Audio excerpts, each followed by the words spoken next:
Gertrude. Again. She's outside your door arguing with the madam. Something about a nobleman, a missing shoe, and an accusation involving 2 ducks and a chamber pot. You try to ignore it. You bury your face in the straw, but that only earns you a nose full of hay and something that might be a beetle. The screaming continues, followed by a crash. Then someone yells, "You said you were Baron." Ah. So it's that kind of night. You sit up, eyes bleary, heart pounding like you've just survived a siege. You consider going back to sleep, but the odds of that now rank somewhere between unlikely and only if someone hits you with a lute. The candle is out. The air is cold. Somewhere in the darkness, Rupert the rat is chewing something that sounds suspiciously like fabric. Probably your good shift. You get up, wrap yourself in your cloak, more patch than cloth, and poke your head into the hallway. Beatrice is sitting cross-legged at the end of the corridor, eating a turnip like it's an apple, and watching the chaos unfold with all the concern of a cow chewing cud. "I give it 5 more minutes," she says, gesturing to the brawl. "Then someone gets slapped with a candlestick." You nod, sigh, and return to your bed. Dreams are clearly off the menu tonight, but if you're lucky, the madness will quiet soon. And maybe, just maybe, Rupert will leave your sock alone. Dawn peeks through the shutters like a nosy neighbour with terrible timing. It's not golden or gentle. It's grey, cold, and smells faintly of mildew and regret. You sit up slowly, because moving too quickly might remind your spine that it's been used as a springboard for a merchant with no rhythm. The straw mattress has left another series of lines across your cheek, medieval embroidery, courtesy of poverty. The hallway is quieter now. No more screaming. No more duck-related allegations. Just the muffled sound of someone snoring in the pantry and the distant splash of a chamber pot being emptied into the alley. The tanners are already at work. The stench wafts in, politely uninvited. Time to clean. The back room is a battlefield. The sheets are in a state of emergency. The candle wax has dripped into someone's boot, and the only thing that smells worse than the bed is the pillow. There's a single coin wedged in a floorboard crack, your tip from Sir Gilbert the Moist, who apparently thought subtlety involved hiding his money like a squirrel. You gather the linens and haul them downstairs to the washtub, where Marjorie is already elbow-deep in misery. She's humming a folk song about drowning a cheating husband. You respect the theme. The water is cold. You scrub like a woman trying to erase memories, not stains. The wine from the bishop's nephew is clinging to the fabric like sin. Someone's lost earring floats to the top. It's not yours. You pocket it anyway. Beatrice wanders by with a broom and a look that says she's mentally on a ship to Venice. The madam is tallying up last night's earnings, muttering curses at the ink that won't flow. Or perhaps just life in general. Someone burned breakfast. Again.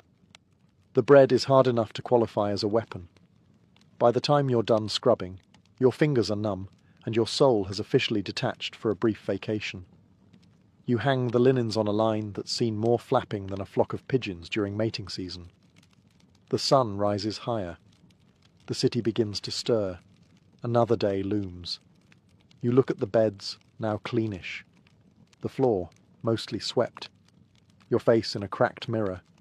Same as always. Ready or not, the door will open again soon, and someone will ask for something exotic. The linens are hung, the floor swept, and your hands smell faintly of lye and disappointment. The sun is officially up now, which means the real work. The pretending, the smiling, the endless parade of men who think calling you "milady" makes it romantic, is just around the corner. You've slept for maybe 2 hours. Your hair is a bird's nest. Your back aches like you've been trampled by a particularly clumsy mule. But you're upright, your bodice is mostly laced, and you've found a cleanish scarf to tie around your hair. That's what passes for winning here. Outside, the market stalls are opening. You hear the butchers yelling about kidneys, the fishmonger cursing at a cat, and the sound of hooves clattering down the cobblestones.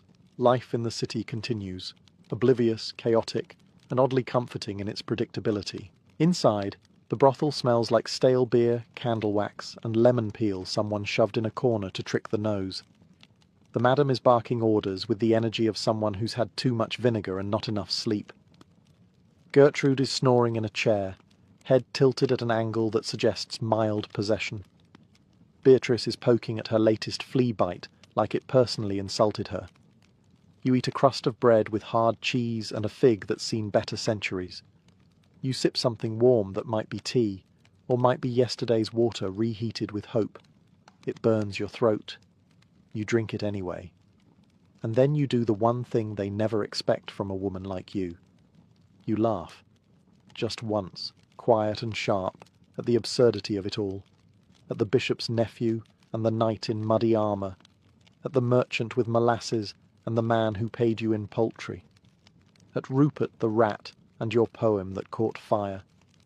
Because somehow you're still here, still standing, still surviving, still finding a way to keep going, even if that means wringing out sheets, dodging drunken serenades, and pretending you're exotic for men who can't spell the word. You tie your scarf tighter, square your shoulders, and head toward the door. It's a new day, and someone, somewhere, is about to make a very weird request. You'll be ready. In the ancient Persian world, scent was far more than personal indulgence. It was spiritual alchemy. To walk into a Persian garden or palace was to enter a world saturated with fragrance. The very air was considered sacred, and so the Persians made sure it carried the scent of roses, saffron, jasmine, and myrrh. They believed that a beautiful aroma was the signature of paradise, and earth was only tolerable when it mimicked heaven. Perfume in Persia wasn't just worn, it was lived. Bathhouses were infused with rosewater steam. Mosques were sprinkled with incense before prayers. Even letters between lovers might be dusted with powdered ambergris or sprayed with attar, leaving a sensual whisper behind. This wasn't vanity, it was philosophy.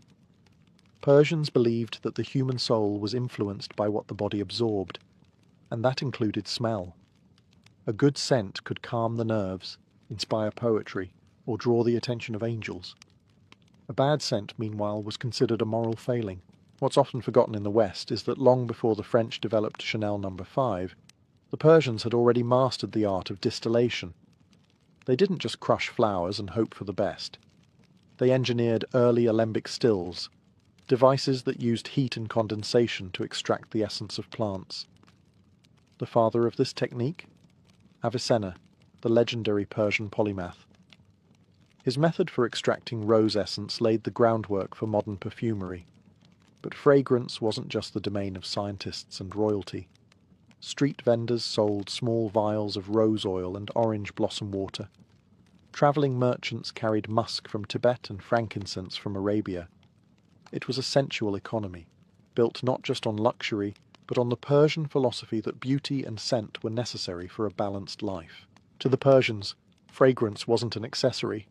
It was identity. It defined how you entered a room, how you were remembered, and how you expressed your presence, both to the living and to the divine. A scent could bless, seduce, or heal.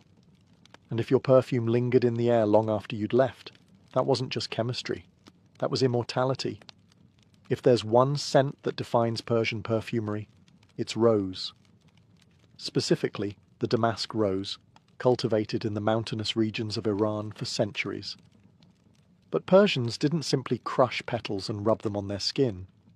They sought purity, the very soul of the flower, and they invented the means to extract it. The breakthrough came with steam distillation, a method pioneered by the Persian physician and philosopher Avicenna around the 10th century. His technique revolutionized the way scent was captured. Instead of mashing petals into oil or steeping them in wine, Avicenna's method involved gently heating rose petals with water, then collecting the vapour, which was rich with aromatic compounds.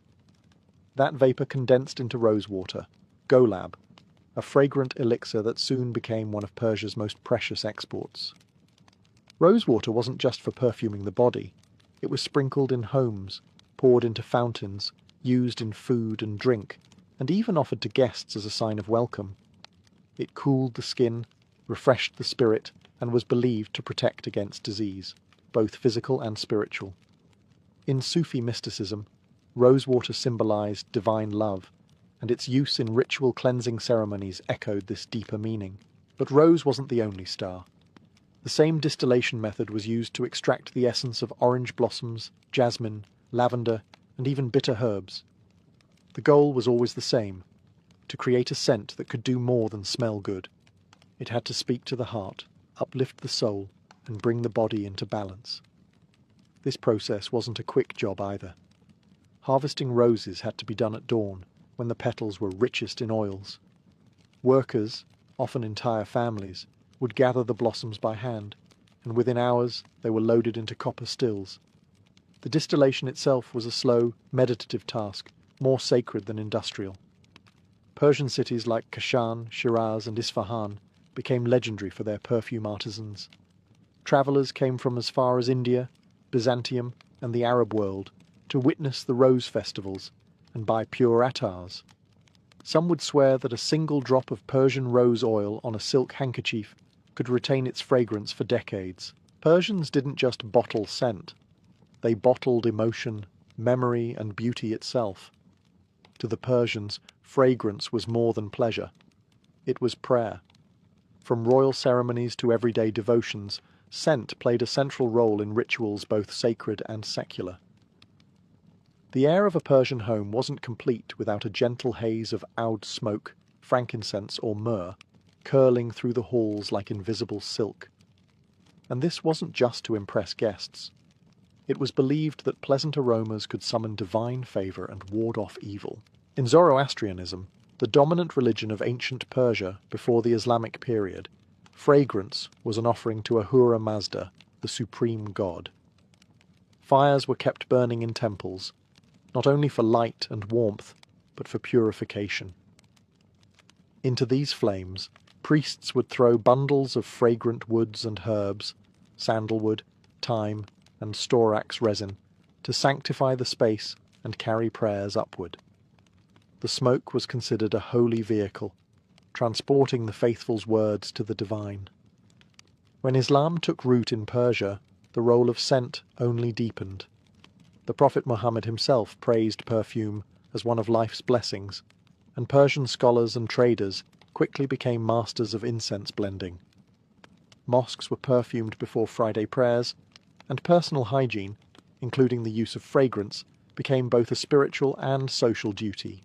But these rituals weren't confined to temples or palaces. In daily Persian life, scent marked beginnings and endings. Births were celebrated with rose water, weddings were bathed in the aroma of orange blossom, and the dead were wrapped in perfumed shrouds. Even books and prayer beads were sometimes anointed with delicate oils, because every object, no matter how humble, deserved a bit of paradise. The art of burning bukhor, or incense, became a skill passed down through families. Women, in particular, curated their own secret blends of woods, resins, and spices, each with a purpose: to calm the mind, attract a lover, or clear bad energy. These weren't just perfumes. They were intentions, wafting through the air like invisible prayers.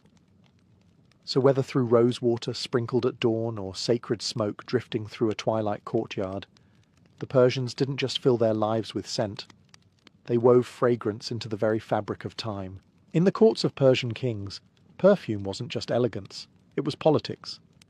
Fragrance became a language of power, refinement, and prestige, carefully crafted to impress, seduce, and intimidate. The royal palaces of dynasties like the Achaemenids, Sassanids, and later the Safavids were awash in scent, not by accident, but by design. Silk drapes were perfumed. Floors were sprinkled with rosewater. Even ink used in royal decrees was sometimes scented with saffron or sandalwood. For a Persian Shah, smelling good wasn't a luxury. It was a statement. His body, his clothes, even the cushions on his throne had to exude divinity. Subjects believed that a ruler's scent revealed his moral character. A fragrant king was one blessed by the heavens. A foul-smelling one, clearly cursed. Royal perfumers were held in the highest esteem. These were not simple apothecaries.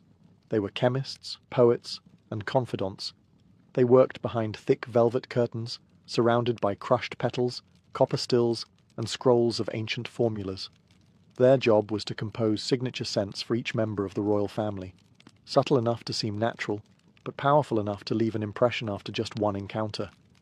Courtly perfumes often included rare ingredients: ambergris from the ocean, civet from wild cats, oud from infected agarwood trees, and musk extracted from Himalayan deer. These were blended with floral waters, herbs, and spices into thick attars and delicate oils.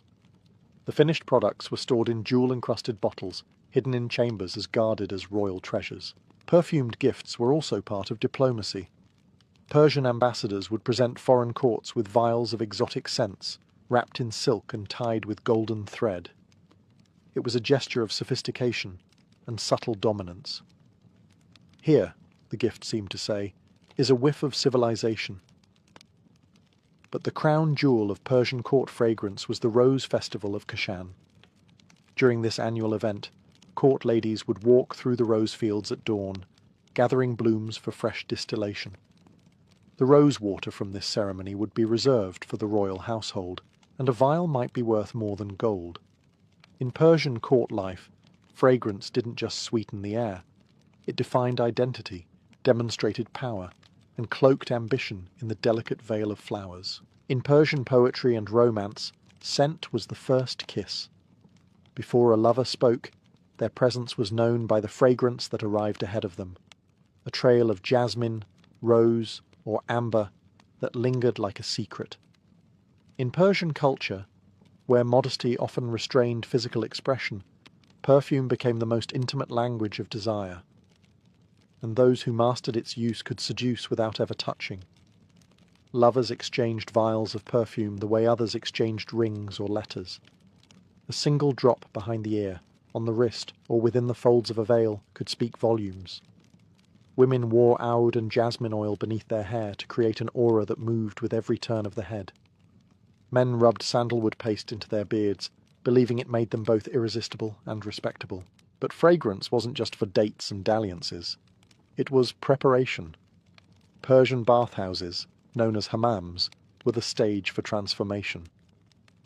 After hours of scrubbing, steaming, and exfoliating, men and women would emerge into cool rooms, where attendants applied fragrant oils with slow rhythmic movements.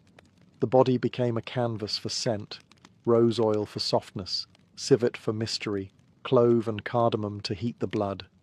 Poets like Hafez and Rumi filled their verses with perfume metaphors. A beloved wasn't just beautiful. She was sweeter than musk, or so fragrant that the rose bowed before her. To smell a lover's scarf, long after they'd gone, was a form of holy longing. In many tales, the memory of a scent, not a kiss or glance, is what haunted the heart. This olfactory seduction extended to clothing. Robes were perfumed using a technique called gilaf, where garments were placed in wooden trunks filled with scented smoke. When worn, the fabric released its aroma slowly, like a whisper at close range. Even letters carried perfume. Lovers might seal notes with wax melted over rose water or tuck dried jasmine into the folds. In a society where virtue and discretion were prized, perfume offered a loophole, a way to be bold without breaking the rules. You couldn't flaunt skin, but you could leave a room fragrant enough to stir every imagination. And in that lingering trail, love bloomed, invisible, intoxicating, unforgettable. Behind every unforgettable Persian scent was a master of the invisible, the perfumer. Known as attar, or attargar, these artisans weren't mere vendors. They were chemists, herbalists, and poets rolled into one, with knowledge passed down through generations like a family heirloom. Working in cramped, fragrant workshops tucked behind bazaars or nestled inside garden courtyards, they crafted emotions drop by drop. The job of a Persian perfumer required obsession. There was no blueprint, only instinct, trial, and the memory of centuries. Every ingredient had its own personality. Jasmine was shy, best blended at night. Saffron was temperamental, needing just the right balance to avoid overpowering. And musk? That was the troublemaker, potent, erotic, and costly enough to cause palace intrigue. An attar's shelves held hundreds of tiny bottles, some cloudy, some glowing gold, others nearly black. These contained essences of rose, orange blossom, myrrh, cardamom, vetiver, coriander, and even unusual extracts like pomegranate skin or burnt almond shell.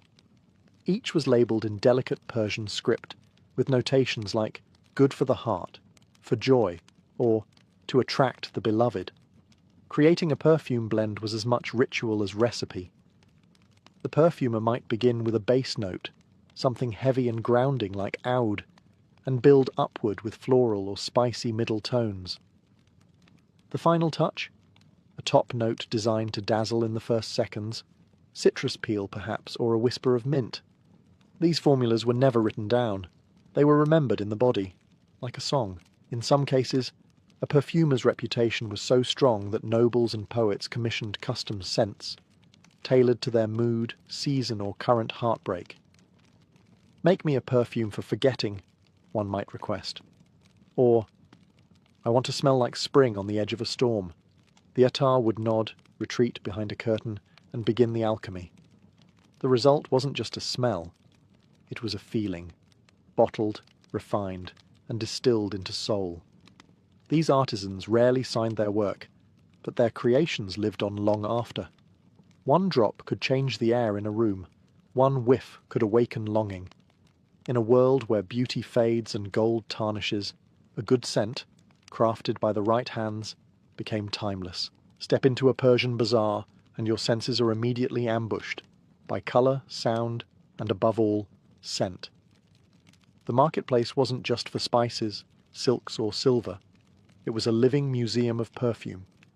Fragrances floated on the air like gossip, drawing customers not with shouting but with invisible trails of rose, clove, and smoke. Perfume vendors, often nestled between spice merchants and apothecaries, displayed shelves lined with glass flasks in every hue, amber oils, ruby-hued elixirs, pale golden attars. These weren't sealed products with brand names. Each bottle was open for testing. Want to try before you buy? The merchant would dab a little rose oil on your wrist, wave a fan gently, and wait for your eyes to widen. And yes, bargaining was part of the ritual. But with perfume, haggling had its own etiquette.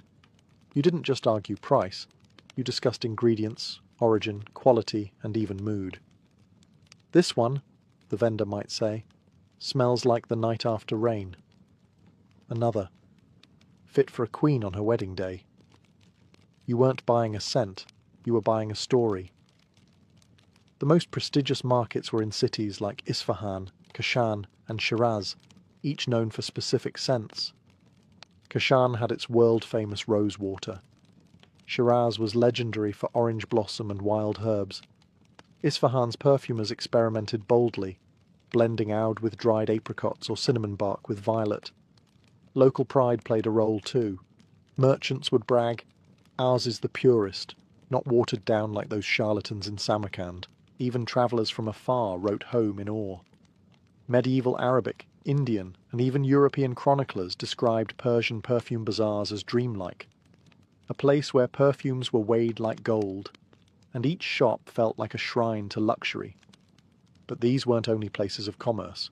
For many, visiting the perfume stalls was part of a weekly ritual, to refresh their personal scent, buy gifts for loved ones, or simply stand and inhale. Elders chose grounding, woody oils. Young men picked fiery, spicy blends to impress. Brides-to-be stocked up on jasmine and rose. In the heart of the bazaar, surrounded by chaos, there was always that small, silent moment. A drop on the wrist, a deep breath in. And for a second, just one, the world smelled like heaven. Long before perfume was bottled and sold in glossy boutiques, Persian scholars were treating scent like science. In fact, Persia's contribution to perfumery wasn't just poetic or cultural, it was foundational to chemistry itself. The art of perfume making was deeply tied to alchemy, medicine, and early pharmacology. In the medieval Islamic Golden Age, many of the most brilliant minds weren't only physicians or astronomers, they were also perfumers. Chief among them was Avicenna, the legendary Persian polymath of the 10th and 11th centuries. His experiments with steam distillation, especially his work with rose petals, helped establish modern methods for extracting essential oils. He didn't see fragrance as mere indulgence. To him, scent had therapeutic potential. Rosewater could soothe headaches. Saffron-based attars were believed to lift melancholy. Musk was prescribed to stimulate the heart. These weren't superstitions. They were studied treatments, documented in texts that spread across the Islamic world and into Europe. The Persian term for alchemy, chemia, described the transformation of one substance into another. But in perfumery, this transformation was spiritual too. Taking a handful of petals and turning it into a drop of essence was a small miracle, and early scientists treated it with the same reverence as turning lead into gold. Perfume laboratories, often attached to madrasas or hospitals, used complex glassware for distillation and filtration. Students learned the boiling points of herbs, the volatility of spices, and the solvent properties of oils. They catalogued which scents evaporated quickly, like citrus, and which ones lingered, like ambergris. Over time, this knowledge evolved into a system, the pyramid of top, middle, and base notes that perfumers still use today. But science didn't kill the soul of scent. It elevated it.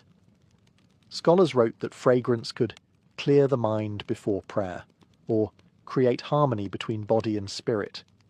Even rulers patronized scientific perfume experiments, eager to blend luxury with discovery. Through this fusion of reason and romance, Persia gave the world something rare, a tradition where perfume was not frivolous or feminine, but formidable. It stood at the crossroads of medicine, mysticism, and mathematics. And every drop of attar became a distillation not just of flowers, but of centuries of thought. Though empires rise and fall, some legacies cling to the wind. The Persian perfume tradition, born in gardens, refined in courts, perfected in laboratories, still lingers today, not just in the Middle East, but across the globe. You can find its fingerprints in every corner of the fragrance world, from luxury French perfumers to street-side attar stalls in South Asia. If a bottle contains rose, oud, jasmine, or saffron, there's a good chance it whispers with a Persian accent. The techniques Persian artisans refined, like steam distillation, scent layering, and oil blending, became the foundations for modern perfumery. Western scholars translated Persian texts on botany and alchemy. Avicenna's rosewater method was replicated in Italy, France, and eventually the global cosmetics industry. Even today's niche perfumers borrow Persian formulas, describing their creations as inspired by Shiraz, or blended in the tradition of ancient Persia. But the legacy isn't just scientific, it's emotional. The Persian philosophy of fragrance, as a form of prayer, poetry, and identity, endures. In Iran today, it's still common to offer rosewater to guests, to perfume prayer mats, to scent new clothes before a wedding. The bazaar culture remains alive, with modern attars sold in tiny gold-capped bottles, each one tied to memory, mood, and meaning. You can still find artisans in Kashan who rise before dawn to gather damask roses, just as their ancestors did 1,000 years ago. The Golabgiri festival, a celebration of rose distillation, draws thousands of visitors each year, all eager to inhale the living heritage of a civilization that turned fragrance into an art form. Even in diaspora communities, from Los Angeles to Berlin, Persian households carry these traditions forward. Perfume is part of storytelling. A grandmother dabs rosewater behind her ears. A mother spritzes orange blossom before a celebration. A child grows up believing that to smell beautiful is to be prepared, for joy, for prayer, for life. In the end, Persia's perfume legacy isn't just bottled, it's breathed. Passed from hand to hand, heart to heart, it refuses to fade. Like a drop of attar on silk, it lingers, subtle, seductive, sacred, and eternal.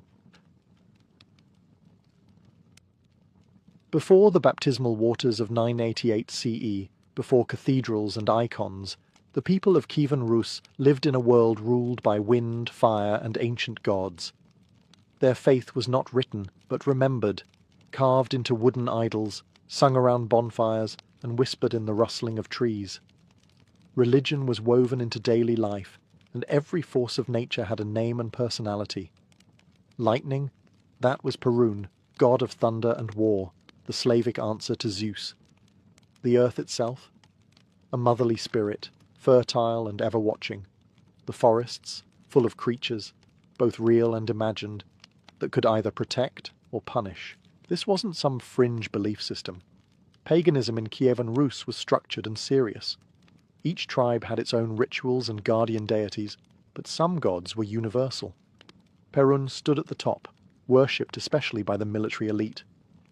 Dazbog, the sun god, represented life and abundance. Veles, god of cattle, trade, and the underworld, was beloved by farmers and merchants alike. These deities didn't dwell in temples, but in sacred groves, rivers, and carved idols placed at crossroads and on hills. Rituals included feasting, music, and sacrifices, sometimes animals, occasionally rumours of humans. It was raw, local, and deeply spiritual. When Prince Vladimir first came to power in the late 10th century, he leaned hard into this old religion. In fact, he tried to unify his diverse subjects through it. He erected a grand pantheon of pagan gods on a hill in Kiev, with Perun at the centre. Offerings were made, rituals performed, and Vladimir, known then for his appetites more than his theology, hoped to use religion as a tool of statecraft. But it wasn't working. Paganism, for all its power, lacked central authority. It was too fragmented, too tribal.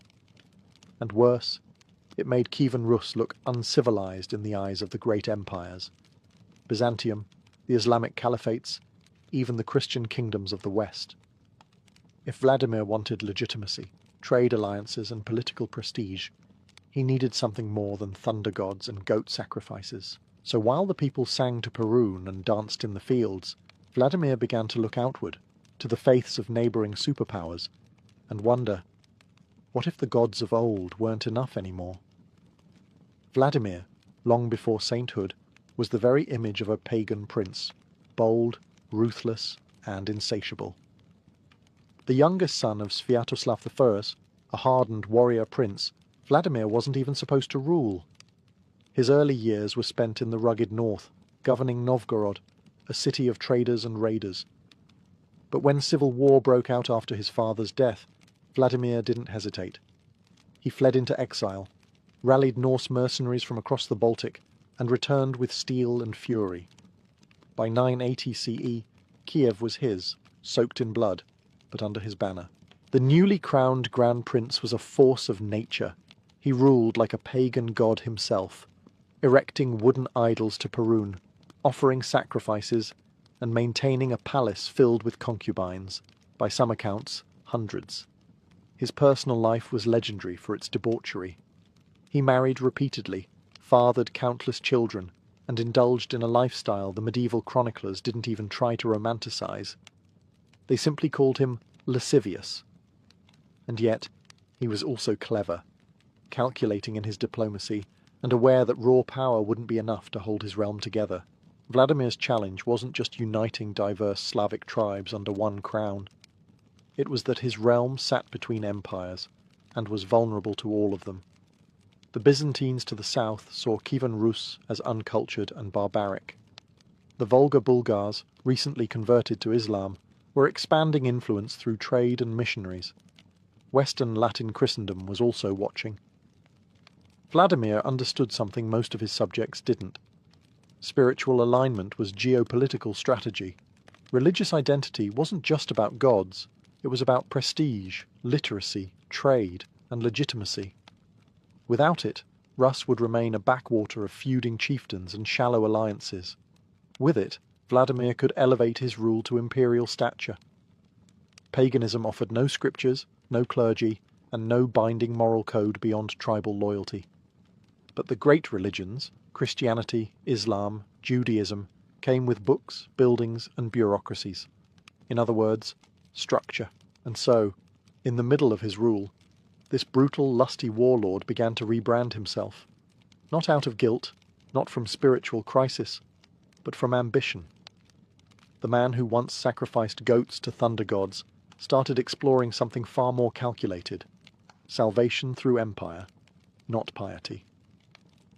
Prince Vladimir didn't convert because of a miracle. He converted like a man sealing a trade deal, carefully, cynically, and with a keen eye for long-term gains. Somewhere around the year 986, he began to entertain offers from the world's major religions, not out of devotion, but as a ruler looking to upgrade his state. If Kievan Rus was going to join the Club of Empires, it needed a spiritual identity that others would respect. So he did what any shrewd leader might do.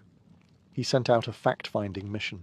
According to the primary chronicle, Vladimir dispatched envoys to examine the religions of neighbouring powers. First came Islam, practiced by the Volga Bulgars to the east. It was monotheistic, disciplined and widespread. But there was one glaring problem. There is no joy, the envoys reported. No wine. Vladimir, known for his legendary drinking, allegedly declared, "Drinking is the joy of the Rus. We cannot exist without it." Islam was off the table. Next, his ambassadors visited the Latin Christians in Germany. The religion had power, but the ceremonies were underwhelming.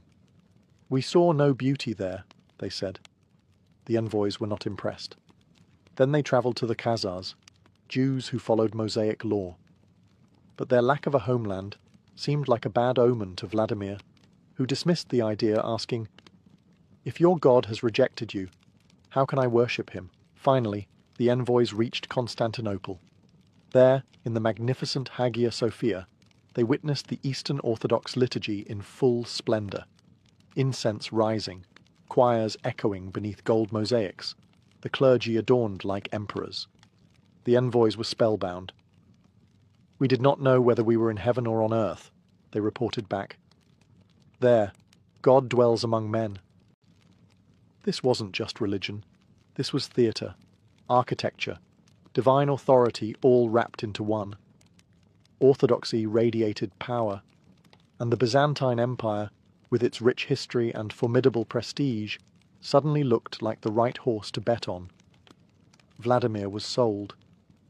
Not because of piety, but because orthodoxy offered him what paganism never could: imperial legitimacy, international recognition, and a shot at real greatness. He had chosen his faith, but he still had one demand left before signing on the dotted line. He wanted a Byzantine princess. Prince Vladimir had made his decision. Eastern Orthodox Christianity would become the official faith of Kievan Rus. But adopting the religion wasn't enough.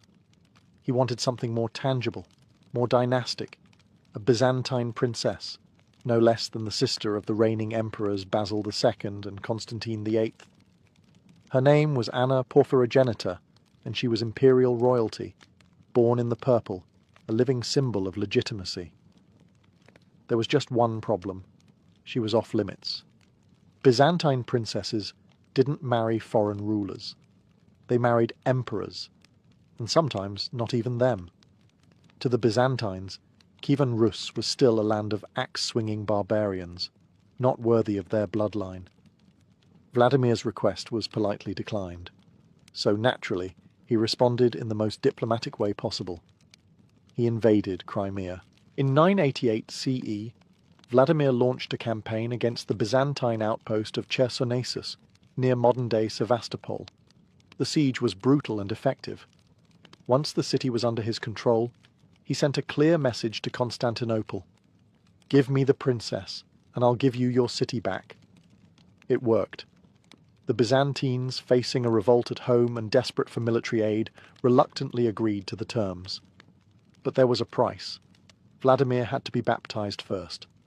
He accepted. And in a twist that blurred the line between politics and salvation, he was baptized not in Kiev, but in Chersonesus, the very city he had just captured. According to the primary chronicle, Vladimir underwent a sudden transformation after baptism. He supposedly regained his sight, abandoned his concubines, and embraced monogamy. The tale is likely embellished. After all, This is the same prince who once built a pagan temple decorated with human heads. But the symbolism mattered. The wild man of the north was now a Christian ruler, cleansed and crowned by the Orthodox Church. Soon after, Princess Anna arrived, and the two were married. It was a union not just of bodies, but of empires, sealing the bond between Kievan Rus and Byzantium. Vladimir had played his cards perfectly. He didn't just convert his people. He married into the empire that shaped his new faith. Christianity wasn't just salvation. It was a weapon, and Vladimir had just used it to rewrite history. Vladimir's personal baptism was just the beginning. Now came the real challenge, converting an entire people, most of whom had no intention of giving up their gods. The Slavs of Kievan Rus had worshipped Perun, Velez, and Dazbog for generations. Temples stood in every major city. Rituals were deeply embedded in the rhythm of life. You didn't just tell people to stop believing, especially not in a society where religion and tribal identity were practically the same thing. But Vladimir wasn't asking. Shortly after returning from Chersonesus, he ordered the destruction of the great pagan idols in Kiev. The most dramatic was the statue of Perun, the thunder god. It was tied with ropes, whipped by soldiers, and dragged through the streets before being tossed into the Dnieper River, the same river that would become the centerpiece of the coming transformation. Then, Vladimir summoned the people. According to the primary chronicle, he instructed the entire population of Kiev, men, women, and children, to gather on the banks of the Dnieper for a mass baptism. It wasn't an invitation, it was a decree. Priests stood at the river's edge, chants filled the air, icons were lifted high, and thousands of bewildered citizens were led into the water, some willingly, many not. It was less spiritual epiphany than state-mandated ritual. For most it was their first exposure to Christian liturgy, and it came in the form of cold river water and imperial chants they couldn't understand. Yet something profound happened. Whether from fear, awe, or momentum, the people submitted. A new religious identity was being forged, not through persuasion, but through immersion. The river that once served as the city's artery for trade and travel now became a baptismal font for an entire civilization. After Kiev, the campaign spread to other cities. Novgorod, Suzdal, and Pskov saw similar mass baptisms, sometimes met with resistance, sometimes embraced as a royal order not worth defying. Pagan temples were dismantled, crosses were raised, wooden churches popped up like spring grass. It wasn't a peaceful transition, but it was decisive. In a single generation, the Slavic spiritual landscape shifted from earth and sky gods to icons and incense. Christianity, carried by the current of the Dnieper, had arrived, by decree, by force, and by water. Christianity may have been declared the state religion of Kievan Rus, but the spirits of the old world didn't vanish overnight. The idols were gone, the Dnieper had run its course. But in the forests, in the fields, and in the whispers of village elders, the old gods still stirred. For centuries, Slavic paganism had shaped how people viewed the world. The spirits of the home, known as domovoi, were still believed to guard hearth and family. The Rusalka, a water spirit, continued to haunt rivers and lakes in folklore. And Perun, though toppled from his pedestal, remained a name spoken in fear during storms. The church might have baptized the bodies, but the minds and hearts of the people clung to older, deeper rhythms. Rather than stamp out these beliefs completely, early Christian missionaries and priests took a different approach: fusion. They baptized the pagan calendar along with the people. Agricultural festivals, solstice rituals, and fertility rites were given new Christian meanings. The pagan spring celebration became Easter. The midwinter fire feasts transformed into Christmas. Slavic gods were replaced with saints, some even suspiciously resembling their pagan predecessors. The Orthodox Church in Kievan Rus was pragmatic. It understood that if it pushed too hard, it could fracture the fragile unity Vladimir had just forged. So instead of purging the past, it absorbed it, cloaking old rituals in new symbols. A fertility charm became a prayer to the Virgin Mary. A thunderous offering became a candle lit for Saint Elijah, a Christian stand-in for Perun himself. Folk Christianity emerged, a strange but enduring blend of orthodox theology and ancestral memory. In the countryside, peasants would still bury bread in the earth to ensure a good harvest, even as they crossed themselves and prayed. Holy wells were still visited, offerings left for unseen spirits. Crosses were worn next to ancient amulets. For the church, this syncretism was a headache, but it was also a victory. Christianity had survived the transplant by taking root in the old soil. It didn't erase the pagan world. It grew around it, like vines on a fallen statue. The gods of old were gone, but they had not been forgotten. They had simply changed clothes. After the Dnieper baptism and the destruction of idols, Vladimir didn't just stop at spiritual reform. He wanted to reshape Kievan Rus into a reflection of the great empire he had just allied himself with, Byzantium. If Rus was to be Christian, then it would not be a half-hearted affair. It would be majestic, imperial, and unmistakably orthodox. And so began one of the most ambitious cultural makeovers in medieval history. Byzantine clergy, architects, and artisans poured into Kiev, bringing with them scrolls, relics, liturgical chants, and sacred art. In place of wooden shrines, stone churches began to rise. The most prominent was the Church of the Tithes, constructed with imported Byzantine materials, and consecrated with the grandeur of Constantinople's ritual. It was the first stone church in Rus, and a bold statement. Kiev was no longer a frontier town. It was becoming a second Constantinople. Alongside these sacred structures came a wave of new knowledge. Greek books were translated into Old Church Slavonic. The Cyrillic alphabet, developed earlier by Saints Cyril and Methodius for Slavic peoples, was embraced, laying the foundation for literacy, record-keeping, and theology in the native tongue. Monasteries began to appear, not just places of worship, but centers of education, culture, and political influence. Vladimir sponsored the construction of schools, eager to educate a new class of clerics, scribes, and administrators who could navigate both the holy and the imperial. Orthodox Christianity was hierarchical, highly ceremonial, and centralized, traits that appealed to a ruler trying to unify a diverse land. But this transformation was not just aesthetic, it was strategic. By adopting Byzantine religious customs, court rituals, and even fashion, Vladimir ensured that Kievan Rus was no longer seen as a barbaric hinterland. Diplomatically, it was now a legitimate player on the world stage. Constantinople had lent its prestige, and Kiev wore it proudly. Icons replaced totems, processions replaced bonfires, incense filled the air where once the smoke of sacrifice rose. The same people who once danced around idols now marched in liturgical processions, chanting hymns they barely understood but slowly made their own. Vladimir hadn't just baptized a people. He had set the stage for a civilizational shift, turning Kiev from a pagan capital into the glowing spiritual sibling of Byzantium. When Vladimir the Great died in 1015, he was no longer remembered as a warlord with too many wives and idols. He had been transformed, in image, in memory, and eventually, in name, into Saint Vladimir, equal to the apostles. But behind the incense and hagiographies was a man who had executed one of the most effective political pivots in medieval history.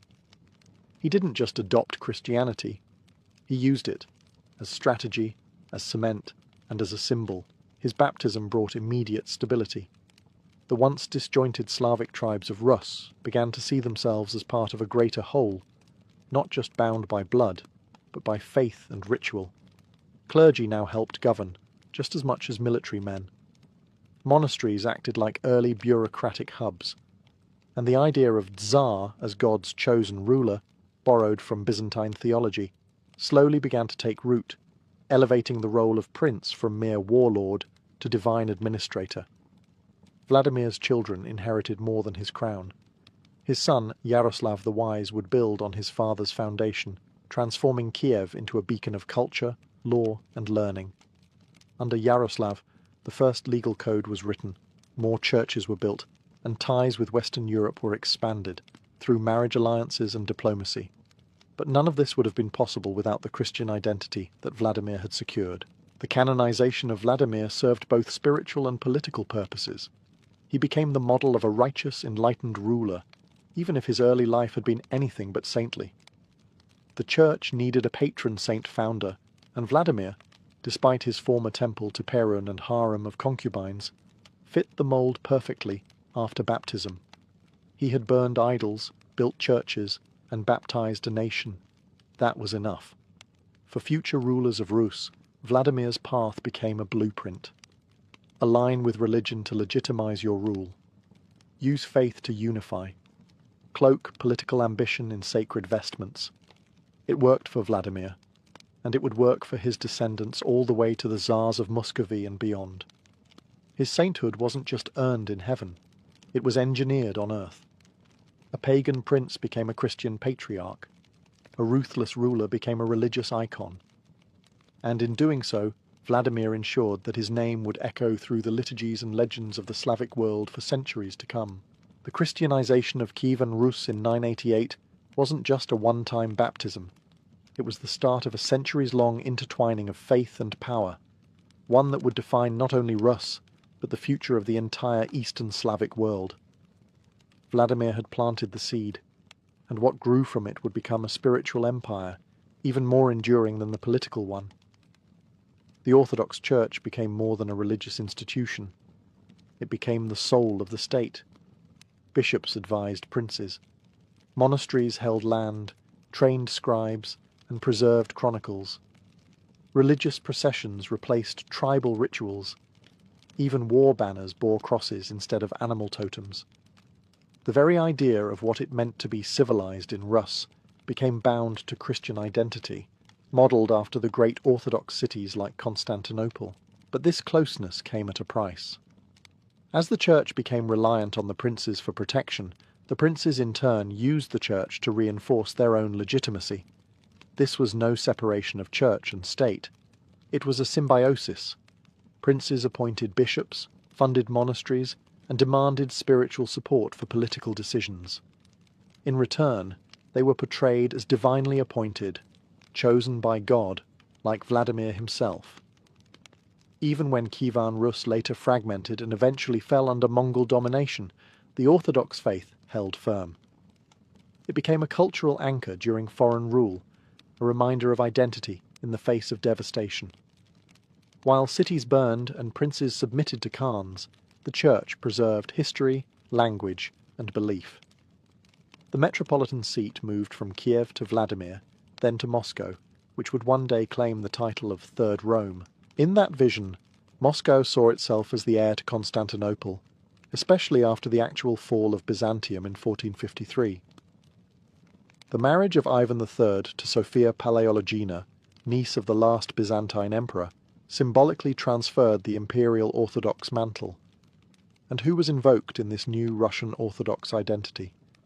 Saint Vladimir, the baptizer, the nation builder. His statue now stands above the banks of the Dnieper in Kiev, where once Perun's idol was tossed into the water. Vladimir holds a cross in one hand, and in the other, the legacy of an empire where church and crown were never truly separate. 988 wasn't just the Christianization of a people, it was the beginning of an Orthodox civilization, one that would survive war, invasion, and empire, always flowing from that moment on the riverbank, when the soul of Rus was submerged and reborn. In the late 9th century, the lands of the Eastern Slavs were wild, tribal, and soaked in blood.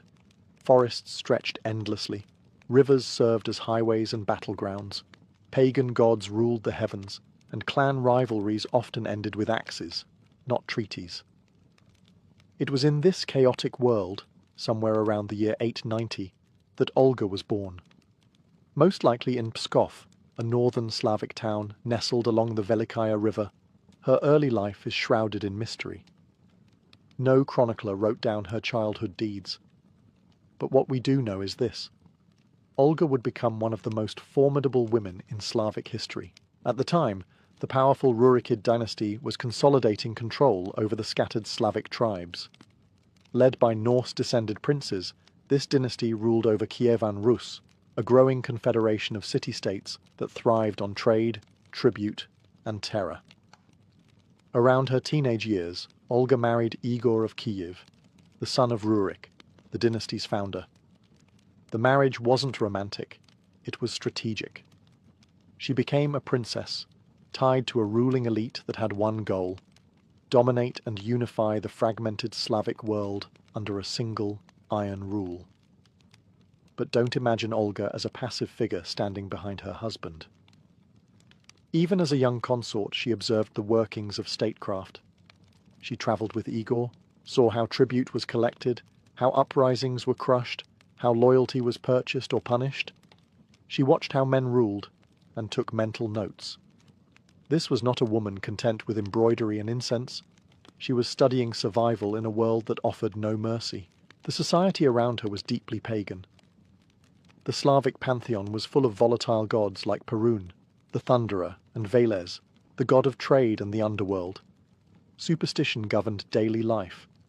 Tribal alliances were maintained with animal sacrifices and blood oaths. For a woman to rise in such a setting was almost unthinkable. Yet fate and vengeance would soon thrust Olga into a position no woman before her had held, not just as a regent, but as a ruler with absolute authority. All it would take was one brutal act, and everything would change. In the year 945, everything changed. Prince Igor of Kiev, Olga's husband and ruler of Kievan Rus, was conducting a tribute collection from a neighbouring Slavic tribe known as the Drevlians. This was routine business, or so he thought. Igor had already extracted payment once, but returned to demand more. The Drevlians, insulted and enraged, had other plans. They seized the prince and, in a stunningly brutal execution, tied him between two bent birch trees and released them, tearing him apart, limb from limb. Back in Kiev, Olga received the news. Her husband was dead. Her son, Sviatoslav, was still a child, too young to rule. And she, a woman in a male-dominated, militarized pagan world, was expected to step aside, marry again, or act as a symbolic regent while real power passed to warlords or tribal elders. Olga did none of those things. Instead, she seized absolute control. From the moment of Igor's death, the Drevlians believed they could take advantage of her vulnerability. They sent a delegation of 20 nobles to Kiev, proposing that Olga marry their prince, Mal, and thereby make peace. It was bold, even insulting. The Drevlians assumed Olga would be too weak to refuse, or too afraid to retaliate. They had, after all, just killed her husband. What could a woman possibly do? Olga smiled, accepted the offer, and told the Drevlian envoys they would be honoured with a bath before seeing her. The moment they entered the bathhouse, she had the doors barred and the building set on fire, burning every man alive. This was not diplomacy. This was a message. Olga was not to be tested, but she wasn't finished. She invited a second Drevlian embassy to Kiev under the pretense of formal acceptance. When they arrived, she arranged a grand feast and had her soldiers slaughter them once they were drunk. In the span of days, the supposed grieving widow had orchestrated the systematic execution of nearly every Drevlian negotiator. The Drevlians had misjudged Olga. They expected meekness. What they got instead was methodical vengeance, and she was just getting started. Olga had made her opening move: burn the envoys, butcher the diplomats. But her vengeance against the Drevlians was far from complete. Those first executions were not the end. They were the invitation to something far darker. The Drevlian leaders had hoped to control her through marriage. Now they had only ensured their own extinction. Olga next marched on the Drevlians' capital, Iskorostan, the very city where Prince Igor had met his gruesome end. But she was patient. Instead of launching an immediate assault, she sent a chilling request: that the Drevlians provide her with a proper funeral feast for her late husband. Still under the illusion that Olga was seeking peace, the Drevlians obliged. They prepared a grand celebration. When Olga and her forces arrived, The people of Iskarostan greeted them with hospitality, unaware they were feeding their executioners. As the feast reached its peak and the wine flowed freely, Olga gave the signal. Her soldiers rose and slaughtered over 5,000 drunken Drevlians on the spot. Again, she didn't stop. The survivors fled behind the fortified walls of Iskarostan, hoping to outlast her siege. Olga's forces surrounded the city. Weeks passed. Supplies dwindled. The Drevlians refused to surrender, expecting that Olga would either retreat or starve them into submission. But Olga had other ideas. Ideas involving birds. Yes, birds. According to the primary chronicle, Olga sent a message into the city. "Why suffer further? Submit to me, and I shall spare you. I ask only a token of peace. 3 pigeons and 3 sparrows from each household." The Drevlians, desperate and relieved, agreed. They gathered the birds and sent them out. What they didn't know was that Olga's forces had tied burning sulphur and cloth to the birds' legs. When released, the birds flew back to their nests, in the thatched roofs of the city. Within moments, Iskarostan was on fire. As people fled the flames, Olga's army captured them or cut them down. Some were killed, others enslaved. A few were left to pay heavy tribute. Iskarostan, once proud and defiant, was now nothing but cinders. Princess Olga had avenged her husband, not in haste, but with cold, systematic annihilation. And with her enemies in ashes, she turned her attention to ruling. With the Drevlians annihilated, Princess Olga of Kiev stood unchallenged. But her vengeance was only the beginning. Now came the truly astonishing part. She didn't step aside. She didn't remarry for protection. She ruled, directly and absolutely, in a world that barely had a word for female ruler. Her son Sviatoslav was still a child, too young to take the throne. Traditionally, regents, especially female ones, served as placeholders. But Olga wasn't a placeholder. She wielded power with the same ruthless efficiency she used to incinerate Iskarostan, and she ruled smart. Her first priority was reforming the tribute system, the very issue that led to her husband Igor's death. Rather than send war bands to extract unpredictable payments from unruly tribes, Olga instituted a standardized system of taxation and tribute. She designated fixed collection points, called pogosts, and appointed officials to oversee them. In essence, she created a bureaucracy, a move unheard of in the chaotic political structure of early Rus. This may not sound dramatic, but it was revolutionary. Olga's reforms brought consistency, stability, and wealth to Kiev. For the first time, the state functioned on something other than sheer intimidation. She also organized administrative units across Rus, helping to centralize power and build a foundation for law. And then there was diplomacy. Olga maintained firm control over internal matters, but she also turned her attention abroad. Most notably, she opened up relations with the Byzantine Empire, then at its height. She travelled to Constantinople, where she was received not as a regent or guest, but as an equal sovereign. Emperor Constantine VII was reportedly so impressed by her intelligence and bearing that he recorded her visit in his imperial writings. Despite her bloody beginnings, Olga was no mere warlord. She understood image. She knew that political power needed structure, diplomacy, and yes, reputation. She worked tirelessly to secure her son's future reign, knowing that the stability she enforced would determine how long the Rurikid dynasty would last. And through all this, she remained unmarried, unheard of for a royal widow. It wasn't about romance or alliances anymore. It was about legacy. Princess Olga had already proven she could burn down cities. Now, she was building a kingdom that could last. By the mid-950s, Princess Olga had not only avenged her husband and stabilized Kievan Rus, she had elevated herself into a major political figure on the international stage. Her next move would mark one of the most fascinating chapters of her life. A diplomatic mission to Constantinople, the jewel of the Byzantine Empire. It was a bold step. Few rulers, let alone women, personally visited the imperial capital, and yet Olga sailed south down the Dnieper, crossing the Black Sea with her delegation to meet Emperor Constantine VII. Porphyrogenitus, one of the most powerful monarchs in the Christian world. According to the Byzantine emperor's own writings, Olga was graceful, poised, and terrifyingly sharp. She refused to be treated as a mere vassal or supplicant. She demanded full honours, and received them. Constantine was so taken with her that he allegedly proposed marriage, only for Olga to politely trap him in his own theology. She requested baptism before such a union could be considered. Constantine agreed, personally sponsoring her conversion to Christianity. She was baptized with great ceremony, taking the name Helena, likely in honor of the emperor's own wife. But when Constantine pressed the issue of marriage again, Olga coolly reminded him that he was now her spiritual godfather, making any union between them spiritually incestuous. The emperor was stunned. Olga had checkmated him with his own religion, and walked away with diplomatic gifts, prestige, and a newfound connection to Byzantium.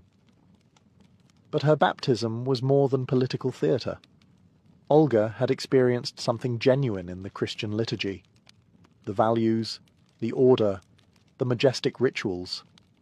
They appealed to her intellect and her vision for Rus. She returned home not only as a princess, but as the first Christian ruler in Kievan Rus.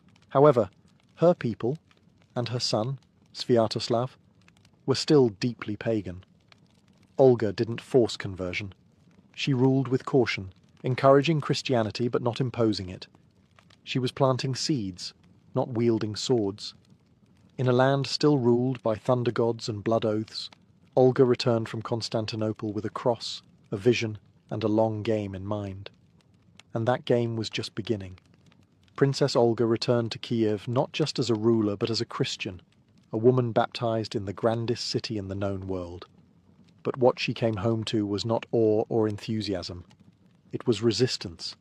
Her people, including her own son Sviatoslav, were still deeply pagan.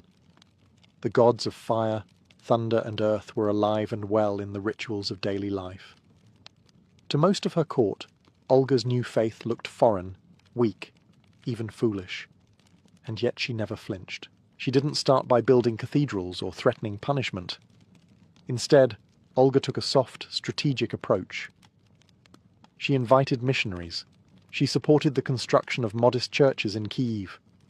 She personally practiced her faith in full view, attending services, honoring Christian feast days, and sponsoring priests. But she never demanded her people follow. She understood something many later rulers did not.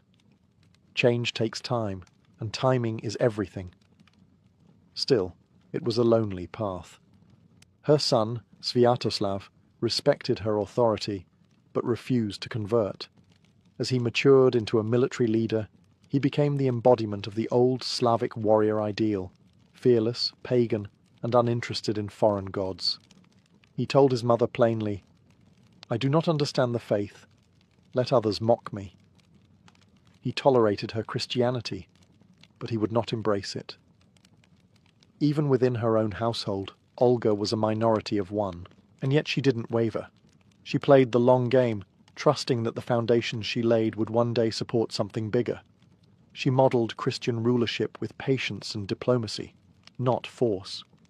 She forged stronger ties with Byzantium, quietly preparing the groundwork for what she knew could be a civilizational shift.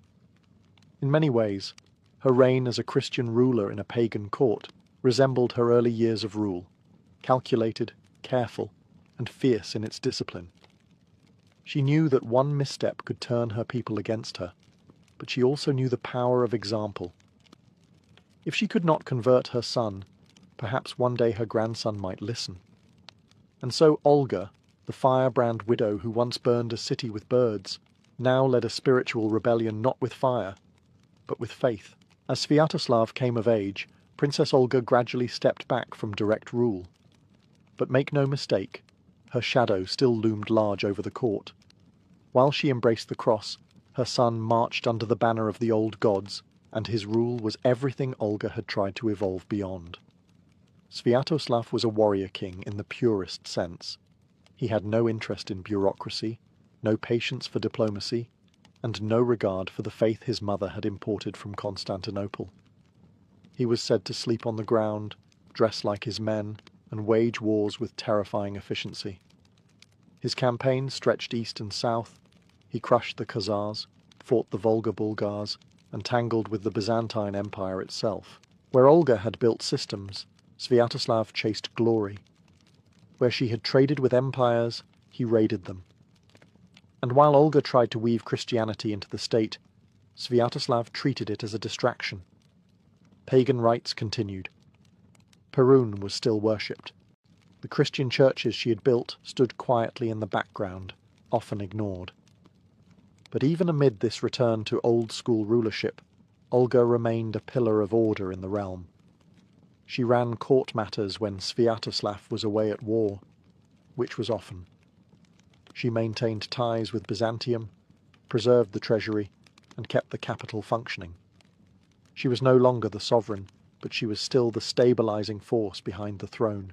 It is telling that despite his deep respect for his mother, Sviatoslav refused baptism. He feared looking weak in front of his men, many of whom saw Christianity as soft, a religion of peace and submission, unsuitable for warriors. Sviatoslav made it clear, "I will not adopt the faith, but I will not stop you from practicing it." And so, the strange coexistence continued. A Christian mother ruled beside a pagan son. 2 generations with 2 very different visions for Rus. But it was clear that only one of them was thinking about the future. Olga saw what Sviatoslav could not, that the old ways were not enough to hold Rus together forever. Paganism had power, but no spine. Christianity offered structure, legacy, and alliances far beyond the steppe. All she had to do now was wait. In the year 969, Princess Olga of Kiev breathed her last. She was nearly 80 years old, a remarkable age for her time, and even more remarkable given how many wars, uprisings, and betrayals she had outlived. When she died, she wasn't merely a dowager or a mother of the prince. She was the matriarch of Kievan Rus, revered by both Christians and pagans alike. But her death also marked the end of something fragile, the delicate balance she had maintained between her vision for Rus and her son's warrior agenda. According to the primary chronicle, her final wish was clear. She wanted to be buried as a Christian.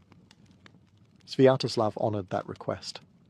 Though still pagan himself, he respected her too deeply to deny her a Christian burial. No pagan rites, no burning, just the cross. She died disappointed in one sense. She had failed to convert her son. But she had done something far more powerful. She had tilled the ground where the seeds of Christian Rus would soon bloom. Her grandson, Vladimir, watched everything. The ceremonies, the diplomacy, the moral gravity with which Olga ruled. And when his turn came, he would finish what she started. Olga's death left a vacuum. Without her, the Christian mission in Rus seemed stalled. Churches stood, but mostly empty. Missionaries preached, but few listened. The court returned to its old ways. It might have ended there. Olga remembered only as a brutal widow who once burned birds and tricked emperors. But history had other plans. The Byzantine Empire never forgot her. In Constantinople, she was remembered as the first royal woman of Rus to receive baptism, and as one who had matched their own diplomats step for step. Her name carried weight. Her story spread. And in Rus, as the years passed, her legend grew, not just as a ruler, but as a spiritual pioneer. It would take another generation before Rus officially embraced Christianity. But when it did, they didn't look to missionaries or Byzantines for inspiration. They looked back at Olga, the princess who had ruled with fire and died with a cross, and when the church made her a saint, they weren't canonizing a pious martyr. They were canonizing a tactician, a visionary, a mother of nations. Years after her death, Princess Olga of Kiev was canonized by the Eastern Orthodox Church as Saint Olga, equal to the apostles. It was an extraordinary title, one reserved not for monks or martyrs, but for figures who had radically transformed the spiritual course of nations. And that's exactly what Olga did. She didn't preach sermons. She didn't die for her faith. But what she did do was rarer still. She played the long game. She bridged two worlds, one pagan and brutal, the other imperial and Christian, and stood alone in the middle of them, unwavering.